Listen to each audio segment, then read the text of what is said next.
Hello बच्चों। एक बार हम पिछली वीडियो में जो मैंने आपको बताया था उसको दोहरा लेते हैं। तो जैसा कि आपको स्क्रीन पे दिख रहा है 1 मोल ऑफ Na2O। इसका मतलब क्या है, इसमें 2 मोल जो हैं वो Na एलिमेंट के हैं यानी कि सोडियम एलिमेंट के, और 1 मोल जो है वो ऑक्सीजन एलिमेंट का है।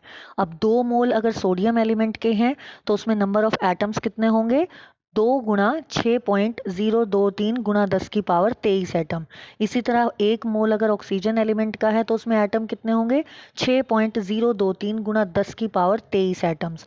तो टोटल मिला के कितने हो गए? 2 जो थे वो सोडियम की तरफ से, 1 जो था वो ऑक्सीजन की तरफ से, तो टोटल हो गए 3।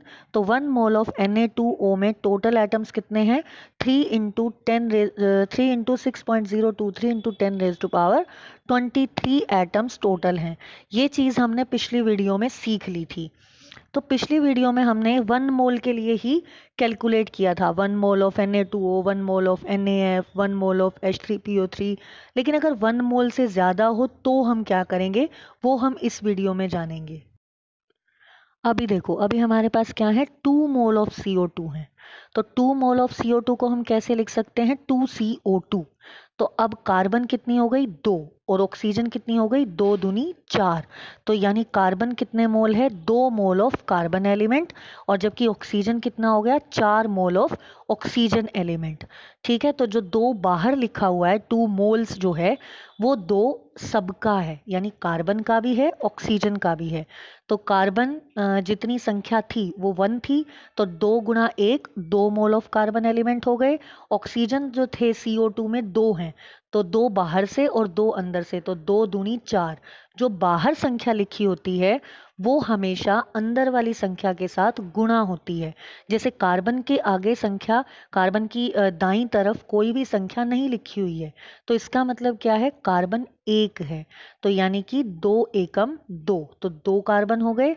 लेकिन ऑक्सीजन की दाईं तरफ क्या लिखा है? 2, जो आधी ऊपर और आधी नीचे संख्या है, तो 2 लिखा है।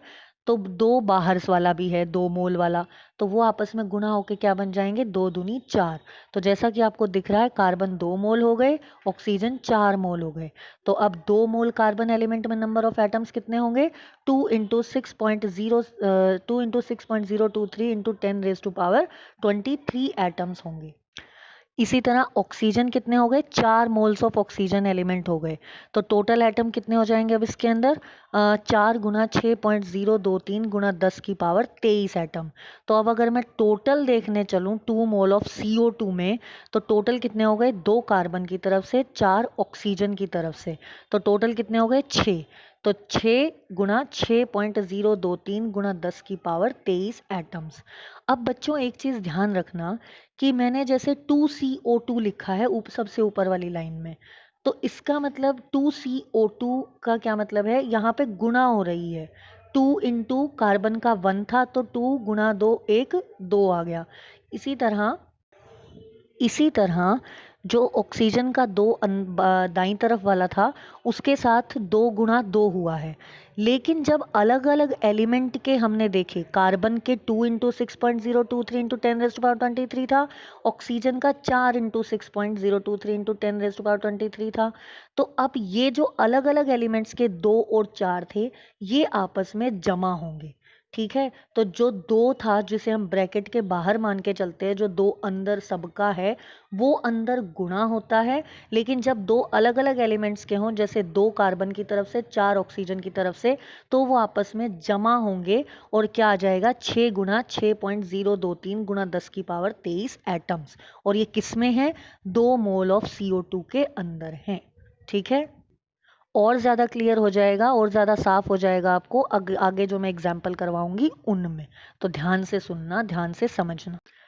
अभी अगला एग्जाम्पल आ गया है 3 मोल्स ऑफ KNO3। तो 3, इसको मैं क्या लिख सकती हूँ? 3KNO3। तो ये जो बाईं और सबसे पहले 3 लिखा है वो KNO3 पूरे का है। तो इसका क्या मतलब हुआ कि इसके अंदर 3 मोल्स ऑफ K एलिमेंट हैं, इसी तरह 3 मोल्स ऑफ N एलिमेंट हैं।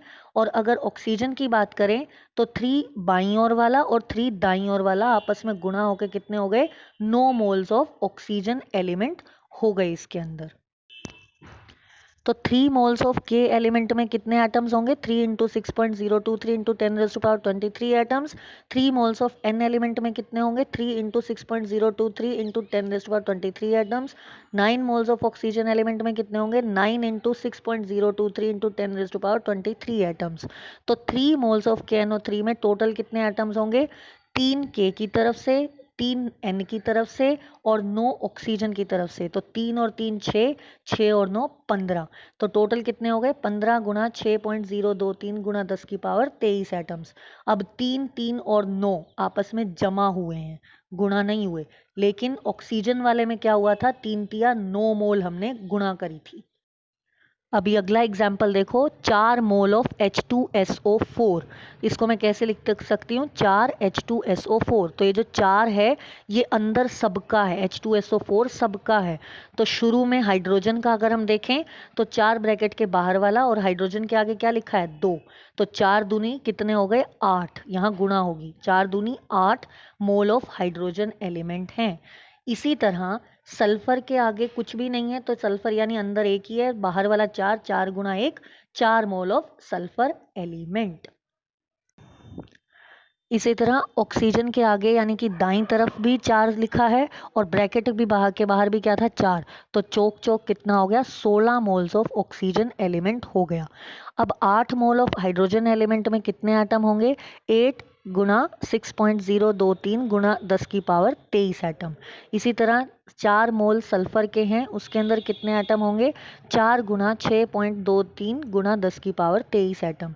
इसी तरह 16 मोल अगर ऑक्सीजन एलिमेंट के हैं तो उसके अंदर कितने एटम होंगे? 16 गुना 6.023 गुना 10 की पावर 23 एटम्स। तो अब टोटल कितने एटम्स हो जाएंगे? तो 4 मोल ऑफ H2SO4 में टोटल कितने हैं? 8 हाइड्रोजन की तरफ से, 4 सल्फर की तरफ से, 16 ऑक्सीजन की तरफ से। तो 8 और 4 12, 12 और 16 28। अब ये जमा किया है तो 28 गुना 6.023 गुना 10 की पावर 23 एटम्स हो गए टोटल। तो ये आ गया 4 मोल ऑफ H2SO4 में कितने एटम्स हैं टोटल।